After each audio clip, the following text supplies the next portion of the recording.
Hey guys, this is Justin. I guess it's time to shoot another video. Everything you see in front of you, now I finally get to build myself my first computer, so I kind of wanted to take you guys through. I wanted to build it so that you guys could watch it. Like I said, this is my first time, so don't take anything as a guide. I've been trying to follow a few people that are pretty well known in the tech world, at least through YouTube anyway, for the last year or so, and I feel like I've learned enough to put one together now. So I'm going to go ahead. I guess we need to start out with the unboxings. So I'll show you kind of all the different parts we have here, and I guess what's inside the package. So I guess, where do we start? The center of the whole thing, I guess, is going to be the processor. I ended up buying an i7 8700K, and these things are still kind of unicorns right now. I got in on the second round of them that went out, I guess. I don't know if it's right to call it a unicorn or not. They're probably not really that rare, but they were out of stock for a while, drove the price up, and I'm dumb and paid the extra price. So I guess basic specs for this thing, it's a 6-core with hyper-threading. Let me see if I can cheat here anywhere. I don't know if they have the actual clock speeds on the box anywhere. No, there it is, 3.7 gigahertz right out of the box. It is a G.Skill processor, so it's unlocked. I'll be able to overclock this also, so it can go beyond what it was clocked at from the factory. And from what I understand, a lot of different people have pointed out the fact that this thing pretty much has toothpaste on the inside for your thermal interface material in between the heat spreader on top and the actual CPU underneath. So at some point I will probably delid this just so we can overclock further. But it does come with a 3-year warranty on it, so I do plan on leaving it alone for about 3 years and letting that run out first. So there's the actual processor itself. I'm going to cheat here and not use B-roll for this. You guys can actually look at it from the camera. But I don't know what I was originally expecting when I got this thing. I was expecting a little bit more, but I don't know. It's a brand new processor that should be very quick compared to my old everything I had in the laptop, but you may be able to hear the fan for it running in the background, and if you can, I apologize, but it was an old 3630 QM, which was also an i7 line processor, but it's also Ivy Bridge, so it's kind of outdated, and laptops are not ideal for editing videos on and that kind of thing. So I'm thinking this system may eventually become maybe even a streaming system. I would like to be able to do VR on it. So I mean, as far as what I've run into so far, people are telling me that this is going to be overkill, but I think with all the stuff that I would like to be able to do with this thing, it's kind of a do everything build for me. So let's see, put this back in right. Well, actually I'm going to leave this out because box looks nice, but we're going to be putting this in just a few minutes, so I'm going to leave this set out. Let's leave you here for now. Besides that processor, the other thing that I think is really going to make this computer nice and quick is the Samsung 960 Pro M.2. I got a 512 gig version.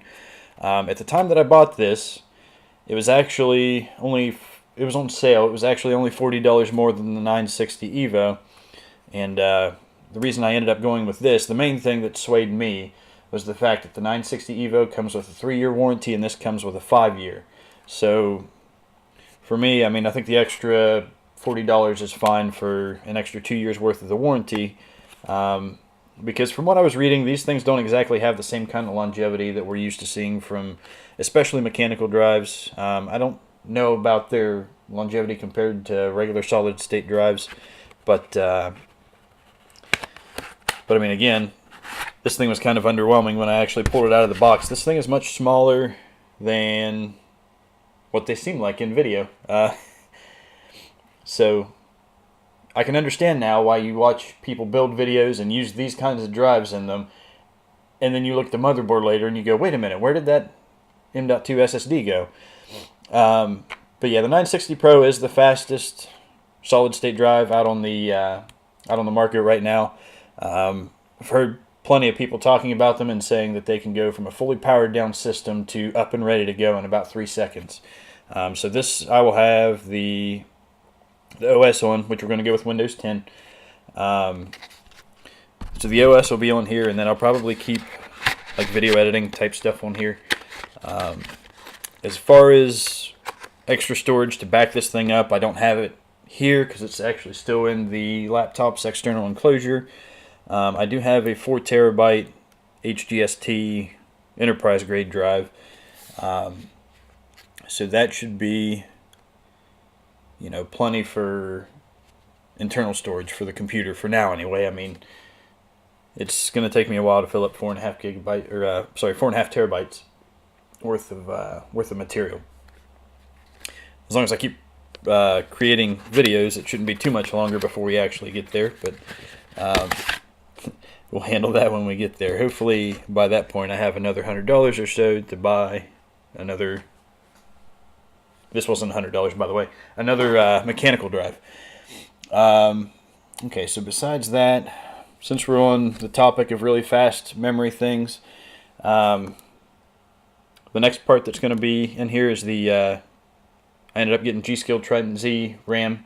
Originally, I was looking at the Ripjaws 5 series. This is a 16x2 kit, and at this point I'm kind of debating whether or not I want to put just one stick in and keep the second one for a backup, because from the sounds of things, usually when things fail on a computer, RAM likes to be one of the common failure points, but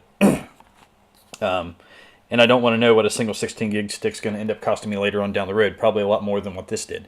Because this, I found, I was building my computer through PC Part Picker, and whenever I found this, like I say, I was originally looking for a Ripjaws 5 kit, and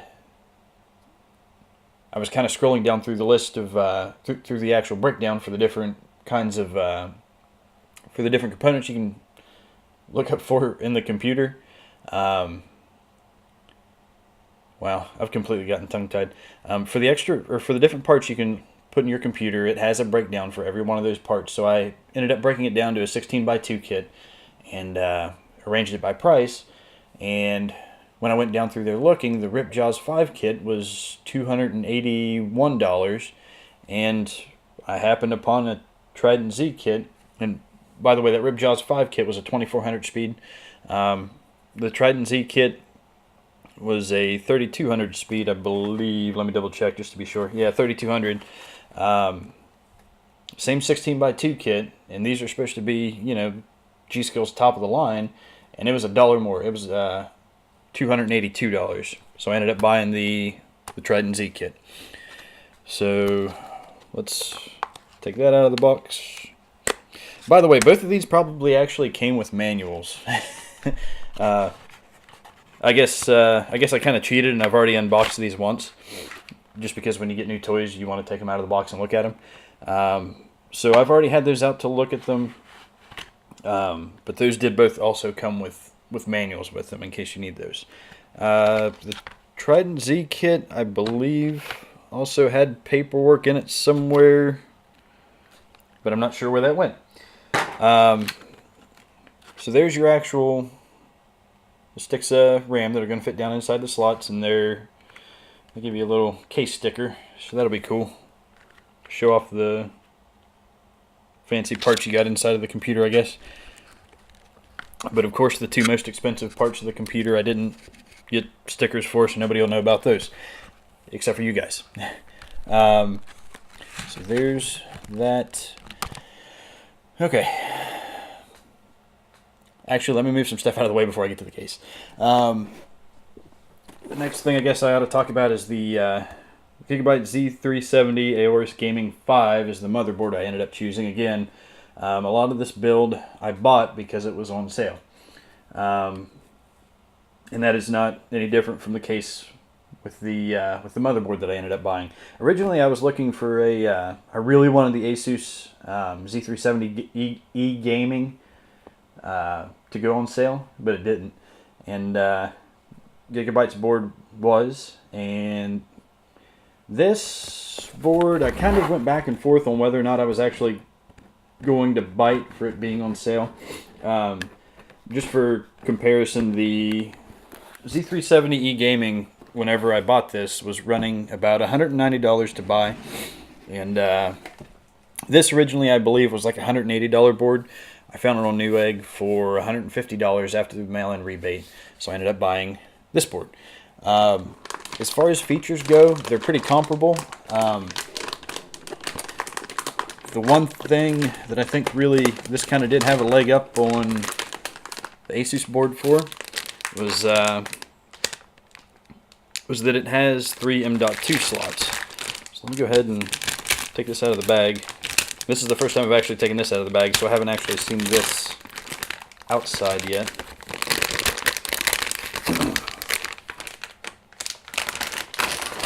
I'm sure the audio from this is nice, all nice and crinkly, and I apologize again. Wow, that's actually a very nice looking board. I like the metal accents in it here. Kind of almost makes you wish they'd stay that polished. But as you can see here, they have 3 different M.2 slots. I think I'm probably going to try and use the bottom one. The thing with the bottom one is that it'll actually take 2 PCIe lanes away from the bottom slot down here for your PCIe. But for me, I mean, I'm probably only going to be running 1 card anyway, so it's not going to be a huge deal to me. Speaking of graphics card, you don't see one here. That is part of a future upgrade plan. After buying all this stuff, I thought I'd stop and give my my bank account a chance to recover before I continue. So that will be not part of this build, but it'll be coming in the future, along with a better monitor.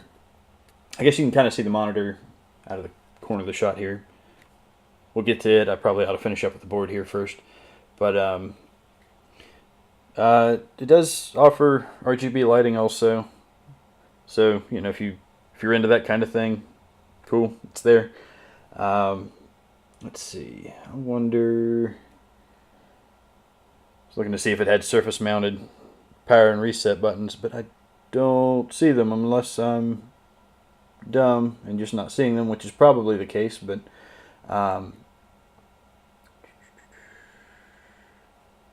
yeah, I'm not seeing them here.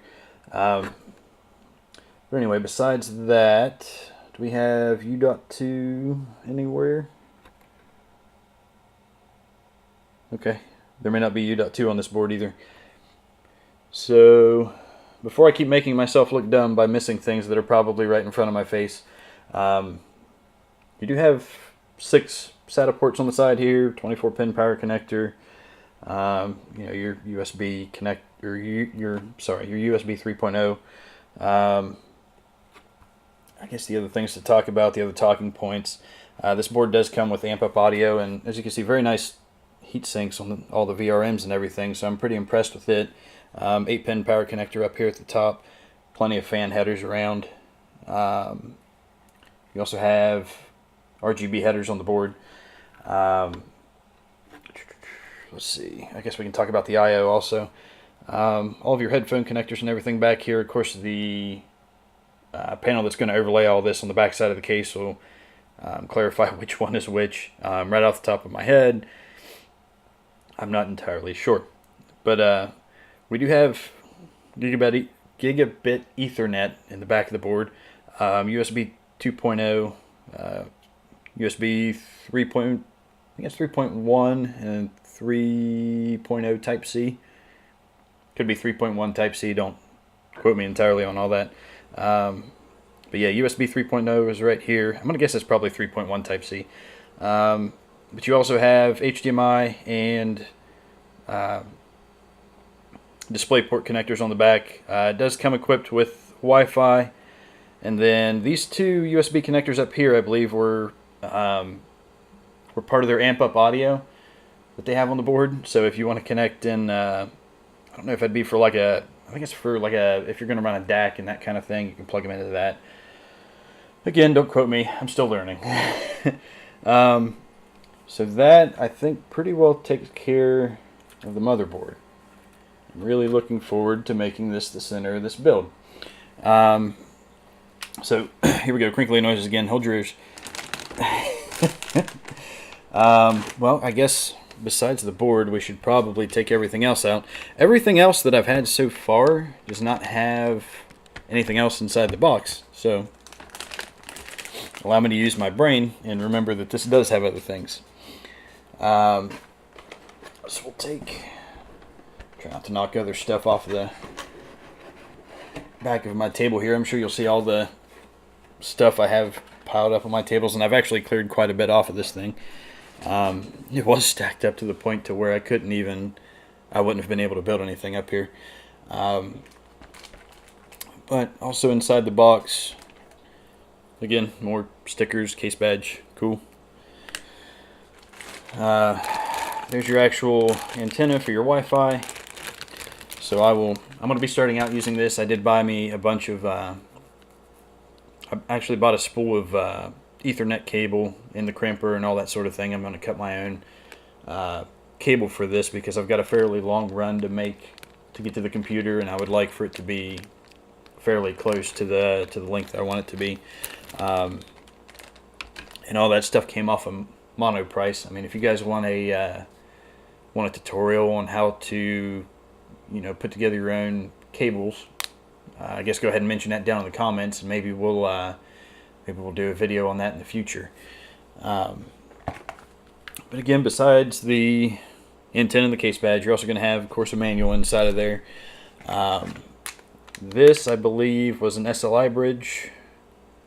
So you have that in there. By the way, I believe this board does support, I want to say it was 2-way SLI and 3-way crossfire. Again, don't quote me because I'm still learning. There's your RGB. I guess it's looks like an extension.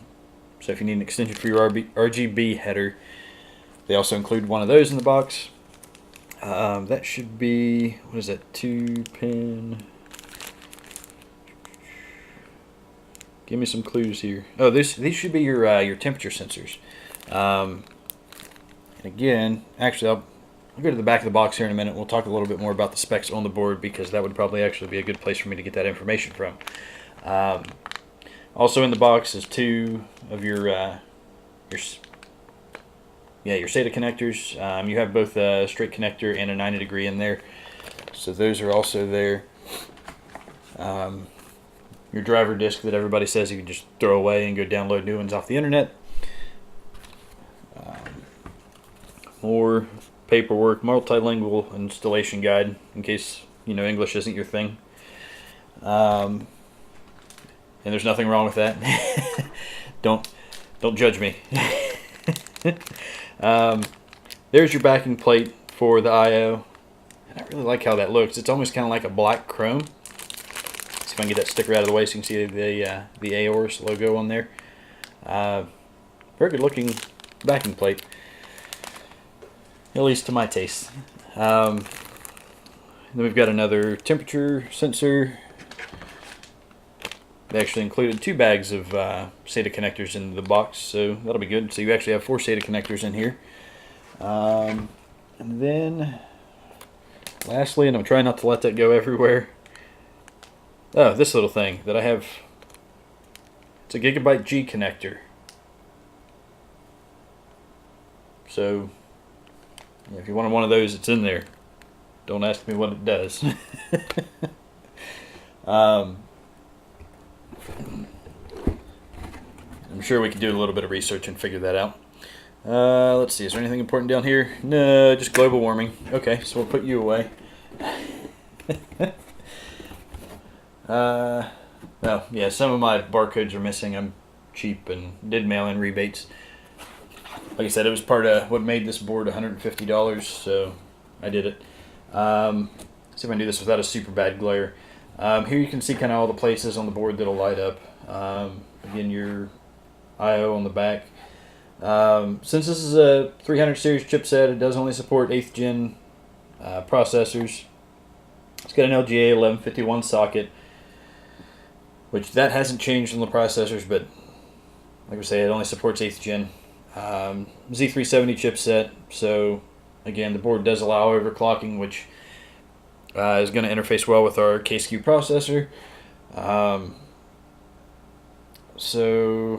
Okay, so your graphics interface, your PCIe lanes, you have one PCIe by 16 slot, which I believe is the top one. The second one down is a PCIe by 8, and these are all 3.0, by the way. Of course, you know, with the new processors, they better be 3.0. And then your bottom lane is by 4. So I guess for your display outputs, if you're going to be using the integrated graphics on your processor, which, like I say, for the time being, I am. So these are relative to me. I have an HDMI out and a display port out. Okay, so your memory, your RAM, dual channel DDR4, 4 DIMMs. Instead of just going down through here and reading this, I'm actually going to point out the important parts. 6 SATA 3 ports, 3 M.2, like we talked about. SATA, you can actually rate 0, 1, 5, and 10 are all supported. Let's see, USB. Okay, 3.1 Gen 2 with USB Type-C. So it was 3.1 Type-C. 3.1 Gen 2 Type-A. Okay. 3.1 Gen 1 with USB Type-C. 6 USB 2.0. And wireless. Okay. Gigabit Ethernet LAN. By the way, the Wi-Fi is 802.11 AC. Kind of the standard for now, especially for, you know, a good board should have that in it if it's going to contain Wi-Fi. And it is ATX form factor. So here they actually go into a little bit about their amp up audio. Not that any of it's really, I think, terribly relevant to anything that we're going to be talking about. Let's see.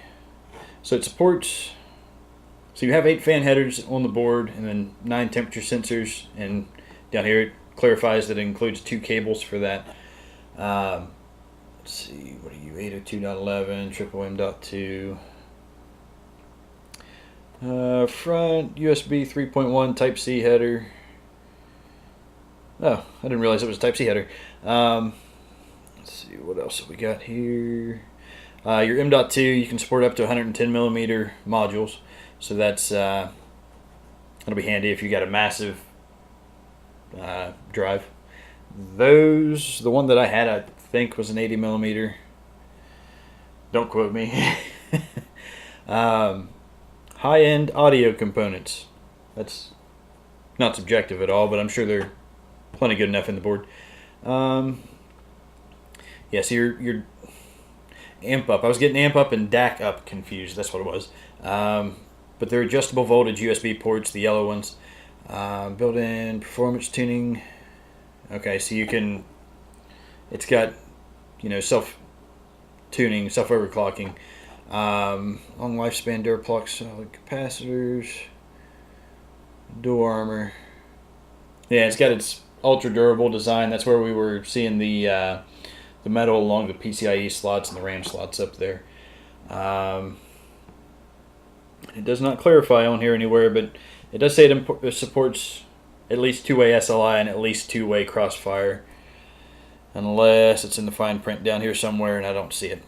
Okay, so the other thing I liked about this is that Gigabyte uses an anti-sulfuring design, which they said would help the board last a little bit longer, which I didn't see anything about that on ASUS's boards.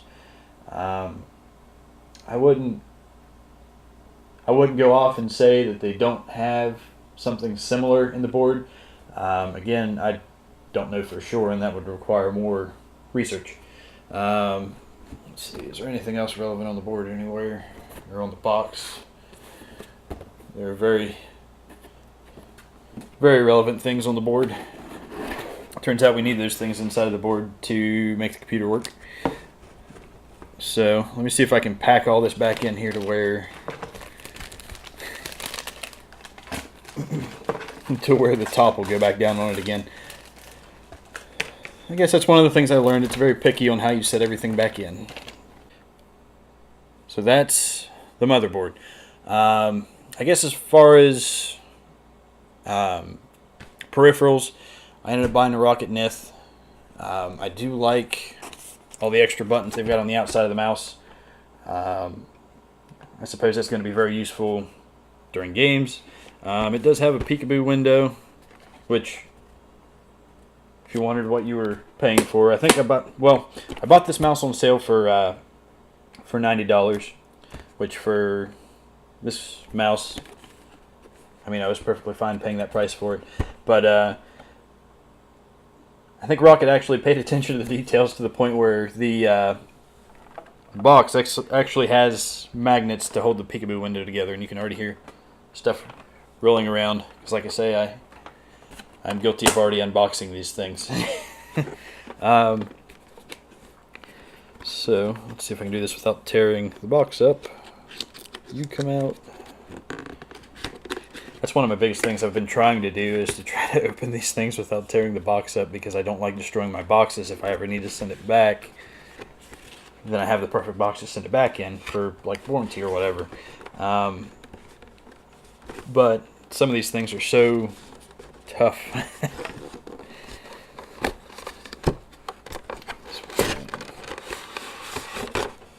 Don't fall all over the place, please. Just gonna try to. Actually, I should hold you this way. Lay down, box. Okay, so when you take it out with this side up. I will show you here in just a second why. Let me set this stuff. Oh, don't break anything, please. That was the look of concern. So yeah, whenever you take the box out, I would very highly recommend taking it out with the cardboard facing up, because this is what's going to contain your case that comes along with the mouse, that's going to have all the extra buttons and everything inside of it, or packaging. We can just leave this there now. I'm going to have a floor full of cardboard before it's over. So there's all your extra buttons and everything, and you can actually just blank them off too if you don't want to have that. That spot right there, you actually have, well, let's finish taking everything out of the box for the unboxing. So here's the actual mouse. It's got a nice kind of semi-gloss finish to it. It's not extra glossy or anything. And it does kind of have, one of the things that I wanted to take it out of the box for to kind of figure out was to figure out what kind of feel it had to it, and it does kind of have almost like, maybe that's a slightly rubbery coating or something to it. It's got a nice braided cable on it. One of the things that's nice about this thing is just how modular it is. The sides of the mouse are actually held on by magnets, so it's super easy to just change this stuff out. So simple, I can do it.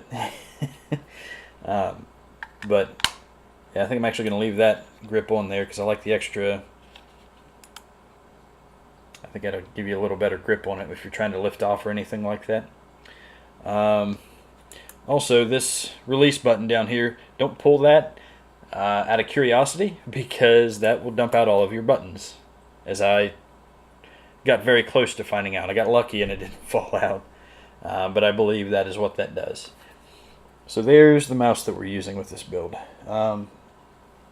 You can go right here for now, and we'll take you, set you in there also. Motherboard, please don't hate me for setting everything on top of you. Okay, so we'll set that down there and out of the way. Next thing, for the CPU cooler, again, these G.Skill processors do not ship wherever it went, down there. G.Skill processors do not ship with a CPU cooler, so you need to buy your own. And if you're buying a G.Skill processor, you're buying it more than likely to, well, hopefully you're buying it to overclock, otherwise you're paying a premium for nothing. But yeah, so for better overclocking, you're going to want a cooler anyway. I may get dogged for choosing an air cooler. This thing was 15 bucks, so get off of me, it works. Actually, I don't want to set you there because you seem unstable. Set here. So in your little accessories box they send you with, it's going to have all your brackets for backing the on the back side of your motherboard, as well as your plate that's going to go. Actually, this is your back plate. This is the back plate that's going to go on the back side of the motherboard. Your studs are going to stick through, and that's what you're going to put your. These are what go on top to hold the cooler in place. There's a little foil pack of something in there, and I'm not entirely certain what that is, but I suppose we'll find out when we actually go to build this thing. So, you can go back on there. I'm probably actually going to start putting things back in the boxes they come out of to prevent piling more stuff on top of that motherboard.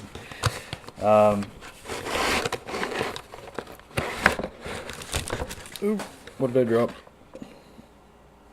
There's some paperwork on the floor. That's also sent with this. Imagine that. So the other thing that really surprised me was when I first got this, just how big air coolers are. If you want my fist for reference, it's still significantly larger. Granted, I have tiny hands, which are great for working in cars, fortunately, so there's that. But that should give you some kind of an idea. And there's some desiccant in case you didn't want your air cooler getting wet while it was in the box. But let's see, will you come out of here? There you go. That's a big heat stack, or fin stack, sorry. It looks like one of the fins has already been bent. It should be simple enough to fix. That easy. So I suppose that's another thing about aluminum fins, is that they are easy to bend. Who knows if they got bent when I was taking them out, or they may have got bent in shipping. It's hard to tell.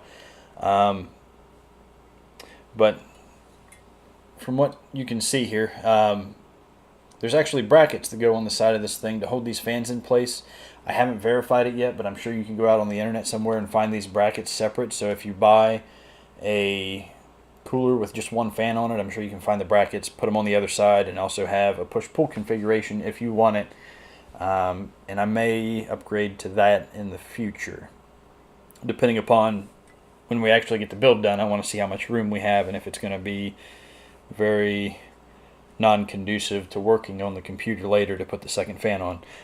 This is actually the LED version. I'm going to say it was on sale for 15 bucks, so that's what I got it. I don't really care for the LED. I don't think there's any way to disable it, unfortunately, but because it's a red LED, and as far as I know, it is not RGB either.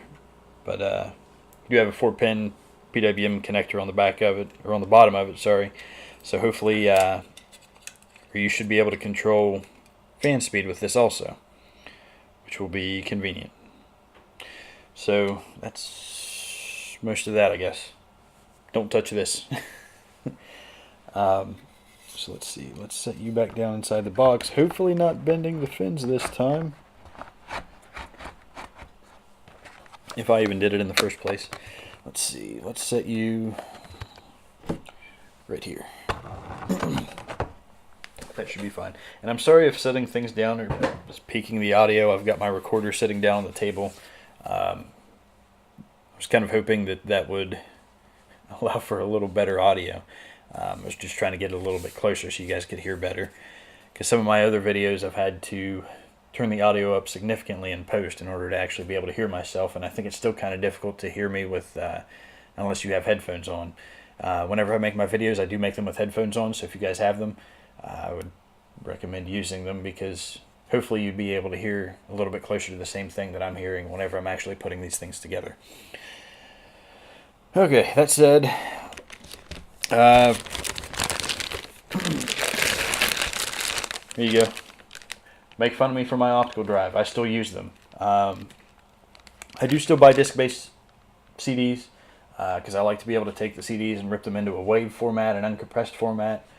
So I do still use my optical drives, so I did want an optical drive for this build. So there's another one of those driver discs that you can probably just throw away. Let's see, we'll set you on top of this for now because that shouldn't place a significant amount of weight on you. I guess the other thing which you can kind of maybe see a little bit is the Razer Vespula mouse pad. I've been using this with my laptop, but it is going to go to the desktop now. Let me actually set you right here. The nice thing about this particular mouse pad is that it has two surfaces to it here. Here you can see you have a little more grainy surface and some dirt, I think, and some dirt.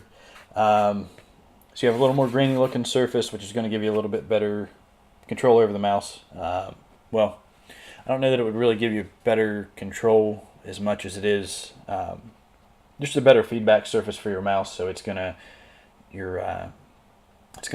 track. I don't know if I even want to say better for that either, but it should track more accurately. Like, it's not going to miss anything. And then on the back side, it has a much smoother surface, as you can tell from probably the glariness, which is a little more conducive to sliding the mouse back and forth faster. So if you're trying to be really fast, you can use that side. As far as that goes, I've only used this side. And I'm not sure what the little air bubble is in the middle, but I don't know. I've considered actually taking out like a pen or something and popping that and seeing if I could get it to lay flat again, but it is a pain because it will pick your mouse up off of the mouse pad. And at least the other wireless mouse that I've been using, it would stop reading when you tried to go over that bump. So that is something I need to figure out how to fix, or how I am going to fix. Okay, so now I can take you and set you on top of this mouse pad because we've already talked about you. Master Keys Pro L for my keyboard. This is RGB. I've already actually had this out using it with my laptop. So let's see here. I just did this last night. Don't be dumb. Figure out how to open your box. So actually, I'm going to set you up here and hope you don't fall out or fall off. Fall out. That'd be bad too. And box, why are you giving me trouble? Okay, so it does come in a nice bag of some sort. I'm not sure what fabric that is, but it does come in a bag, if that makes you think more highly of the packaging. Oh man, there's already nice greasy fingerprints and stuff on it too. This is a mechanical keyboard. I ended up going with the cherry red switches. And from what I remember hearing about this, and I could be wrong, I could be misquoting somebody else, but I remember hearing that the reds didn't have a very clicky-clacky noise. They weren't as noisy as like blues and browns, and they were very linear actuation. They don't have the bump, which I'm perfectly fine with not having the feedback, which can kind of be a pain when you're typing. From experience now, I didn't have anywhere local to go try out the different switches and see what they felt like, but when you're typing with reds, it doesn't actually, like, you can just barely press the button, and sometimes it'll actuate the key, and it'll actually put it into whatever you're trying to type, and you won't have that feedback through your fingers to know that you actually press the button. But yeah, when you're actually typing on it, it still is pretty, it makes plenty of noise. So in that regard, I'm glad I got the reds, which don't make as much noise. I am running out of room. Here, sit here, keyboard. Because you're going to go out of the way soon anyway. Because you're not going to be a part of this build. Not until we actually set the computer up. More paperwork. I don't know if that's an actual... This thing's really thin. I don't know if that's an actual manual or what that is. Instructions for how to access different functions on the keyboard. So that's cool. I think that actually did save me once. I can't remember how, but it did. And you got a few more accessories in the back here. So pick your tabs up. And I actually just now realized, sorry about all the loud noises, actually just now realized I did miss one of the accessories that go along with this, so I'm going to run off here in just a second and go grab that. But this does also come with, why did I do that to myself? There's tape on this thing and I ended up taping the bag to where I can't get the tape off. And now I'm going to look like an idiot and drop my cord. Awesome. So I get my fingers inside the bag. There's another braided cable, so that'll look nice, I guess, along with the mouse. And for whatever reason, we have gold connections on a digital cable. If you've never run into the information, gold coatings on the ends of cables really are more of a thing that are good for analog connections. So like your headphone connectors and all that sort of thing. Those are in that situation, it would apply a little more like if you remember on the back side of the motherboard, how all those audio connectors were gold plated. Those do actually help conduct sound a little bit better, but as far as digital signals, it's gimmicky at best. But it does have it if you like that. So you can tell all your friends you have golden cables. Which was the key puller. It does come with a key puller. I'm trying to keep my knife off the table here so you don't have to listen to that. I'm sitting on a stool that's very close to the table. Actually, you can probably hear it clicking back and forth from where I'm bumping it. But it does also come with a key puller, so you also get that with your keyboard. Okay, let's see. I'll make a little more room for the power supply because there's a lot of stuff in it. So you sit here, and I'm trying to do this all around the recorder. In retrospect, that probably wasn't the best place to put that. This is a fairly heavy box, and from what I understand, the heavier the power supply, usually the better quality stuff on the inside. Actually, if I can, without bumping the recorder, I'm going to set you back down. Paperwork, obligatory. We get it. So all of your... I'm going to take this out first. All of your connectors, all the modular ones anyway, are going to be right here inside of this little Velcro bag that, again, probably blew your eardrums out, and I apologize. All black cables, which are nice, but you're going to have the red connectors on the ends of some of these. So I guess if you're a big junkie for things looking a certain way, then that may not be ideal. I guess this thing got an opening on it anywhere. Nope, just have to open it up.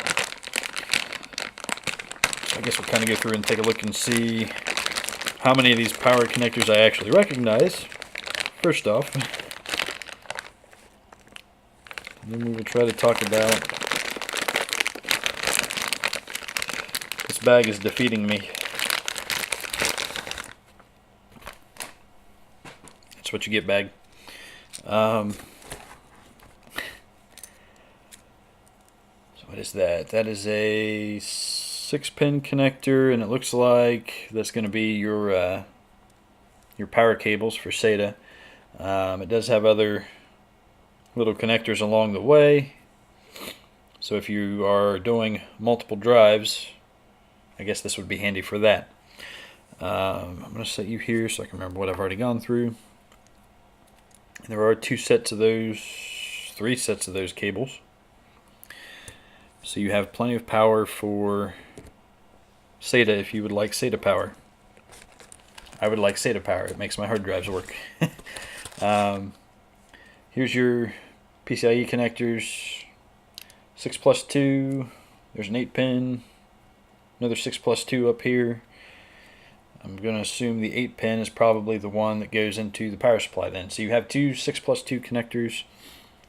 So I guess the two 6 pins I was talking about on the SATA cables are probably also what go into your power supply.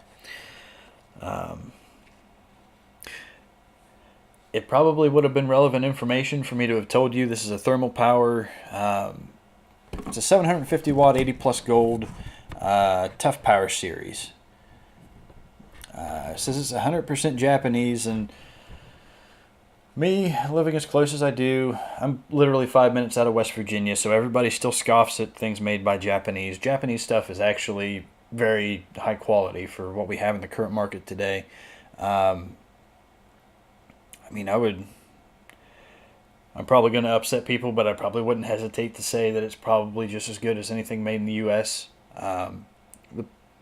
There are other countries out there that you have to watch out for, and mostly it has to do with, especially when it comes to like steel and that kind of thing, it's mostly how they recycle. There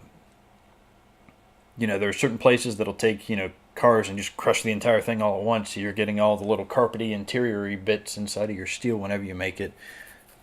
Mexico. But yeah, Japanese is just fine. This also has a 5-year warranty on it. In the box it says modular flat cables. It is semi-modular, and you'll see that here in a second when I actually pull the power supply itself out. And it claims ultra quiet 140 millimeter fan. I can read. Good job, right?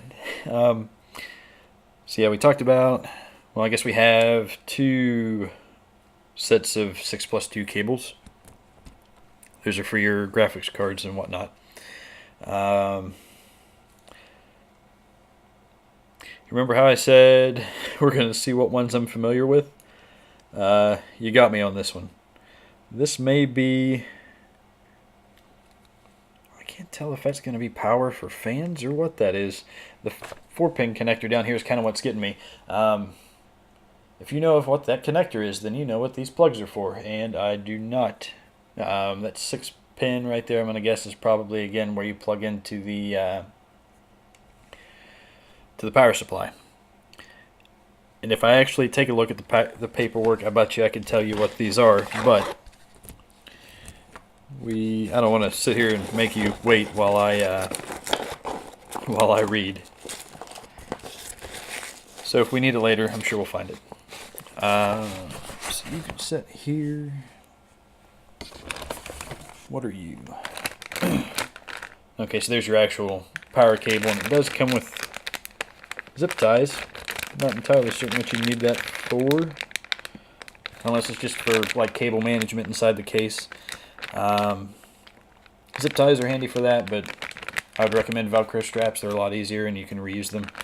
And then there's also some screws down in there, which I'm going to assume are probably for, well, actually I can just unbag this stuff and show you so that you can actually see things. Zip ties, yay. Which, nice inclusion. I mean, you'd probably actually be upset if they didn't throw 4 zip ties in there for you, and you would call them cheap. So, thank you, Thermal Take. So yeah, there's your power cord. And again, this was also something that I got on sale. I believe this was originally like a $90 power supply, and after mail-in rebates and all, I ended up getting this thing for $50. So it does go on sale on occasion. I'm going to assume those are the screws to screw your power supply into the back side of the case. So that's what we're going with for now. So I guess this bag can go away now. And then your actual power supply, which I've been dreading having to take out of this box because I'm probably going to bump the recorder and peak the audio again. I'm sorry again if this is terrible audio. It is all my fault. So you sit down there. So as far as your non-modular cables, your 24-pin connector, your 8-pin to go to the motherboard, and I think those are actually the only non-modular cables on this. So let's go ahead, take this out of the packaging. cables get out of my way. In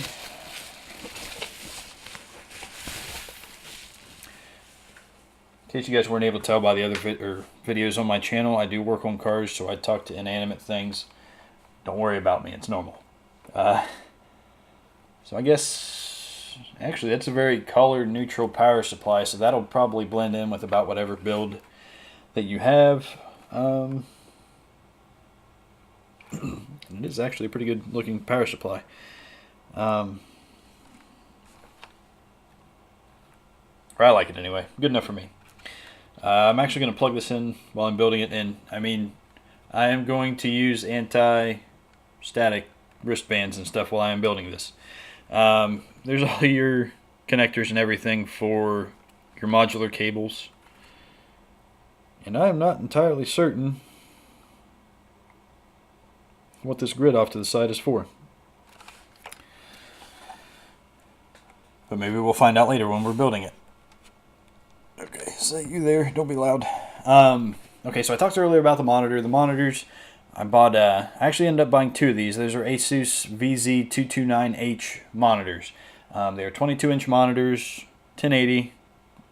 They're capped at 60 FPS, so all the gaming people out there can boo me for buying those now. To which I say, shut up, I bought them for $70 a piece. So for $140, I entirely filled up my desk with monitors. So for now, like I say, later on I would like to be able to buy, well, actually a graphics card would be nice, and maybe a Predator X34, I think, unless something eclipses it in the future. But I'm stupid and I want to buy a $1,000 monitor. Get over it. For the time being, those will do. So I guess now that you can actually see it, the case for this build is going to be a Fractal Define R5. I guess, I can take the side panel off of this because everything that comes included with this case is inside of the case. So I actually kind of just realized, in moving all this stuff, I never moved my my thermal paste. I have Arctic MX4 around somewhere, which will be used for this. Yeah. Look at a picture on the internet, I guess. Or you'll be able to actually see it whenever we're building. The other thing I forgot to include with the monitor, it does come with plenty of cables. The monitor actually comes unattached from the base, so it's actually broken right here. And it's just got a little screw that's actually fixed in the base of the stand. And it's simple to put together. Here, hopefully my cable that I've got running across here doesn't bother you, because I was actually using the monitor to see my setup for the shot and everything here earlier. So you do have an HDMI port, a VGA port, and your power adapter. And the power adapter cable comes in two different bags. Then you also get an HDMI cable, a cable for your speakers, and then I believe that is your VGA cable. So it does come with all the cables included and everything in it too. So like I say, for $70, I'm not complaining. Okay, so now we need to actually take this side panel off, and I guess we'll get a good shot of the inside and everything here also. One complaint that I do have about this case that I've found so far, and I think pretty well fully disassembled this case. The thumb screws on the side with the window are not captive. Ones on the side without the window are captive. Why? I don't know. But I don't know if maybe these were just, these were supposed to be captive and maybe mine just got missed. But yeah, it is kind of odd that they would do it on one side and not the other.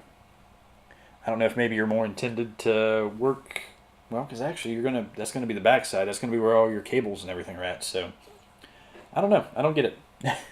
Hopefully you don't have to work on your hardware a bunch. I think that's what Josh and his people are trying to say. Okay, come on off of there. I've done this before, I swear. I know what I'm doing. So one of the nice things about this case too, other than the fact that Josh is a car guy and I like supporting him for that, if you end up following him on Twitter, you get to hear about all the interesting cars that he rents. Pretty cool. But this case does have a lot of sound deadening on the inside of it, which makes this case heavy. And again, the side panels are fairly sturdy. I mean, it's barely... Granted, I'm flexing the side with the window in it, so that's probably not even fair, but these side panels are fairly sturdy. So this case, especially with all the sound deadening and everything in it, and you can kind of see it along the back side now until we get the motherboard put in, it is going to be a fairly quiet case. So that is a plus. I also like the fact that it's subdued. A lot of the gamery cases really don't do a whole lot for me, so that's why this case kind of got my vote. Also, it was only $90 and that helped.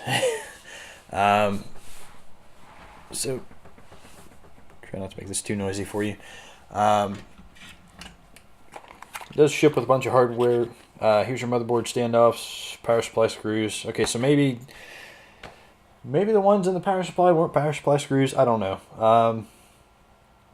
But regardless, I have screws for power supplies. Don't take that out of context. Your motherboard screws are also included. 3.5-inch drive screws and dampeners, which are going to be handy for all these bays that are available in here. But yeah, that's cool. They actually give you dampeners for sound isolation, so hopefully it doesn't end up as loud. You actually get 5 zip ties with this thing. So what was it? I was just complaining about having 4 zip ties earlier. Was that the power supply? Yeah, I think it was the power supply. So take that, thermal take. Josh gave me 5. Let's see, optical drive screw times 8. So those are, like I say, for my people that hate me for using CDs still, I get screws for those also. Front fan screws for reaching all the way through. Standoff tool. Oh, for putting your standoffs on, that's handy. So that's all included in the box. Let's see, where do I set you? Let's go with the table for now because it's got plenty of space now. It comes included with 1 front fan and 1 rear. So those will be handy. I do plan on upgrading fans in the future. That's another thing I'm going to end up doing. Here's all your paperwork for it. All your front panel connectors and such. The drive bays are easy enough to take in and out. I did already switch the front around for which side it opens from. I guess you're not really going to be able to see much of that anyway. But up here you can kind of see where the door is and where the actual front panel is. And this actually just pulls right off. So those are simple enough. And it's a very good feeling door. It doesn't feel flimsy or anything. Like you can't... I'm shaking the table before I move the door and making all sorts of nice noises. So that is a very nice case. And I think that actually kind of wraps up everything that we're going to be using to build this computer. So I guess next we need to actually start setting up the build. So what I'm going to do first, I'm going to take the case out of the way, and we're just going to build on the motherboard, which is part of the reason why I got the monitor up here.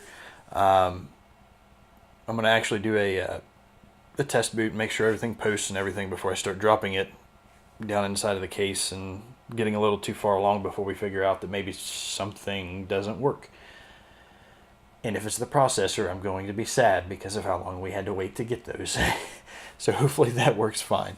So yeah, I guess we'll cut it here and I'll come back when we are building.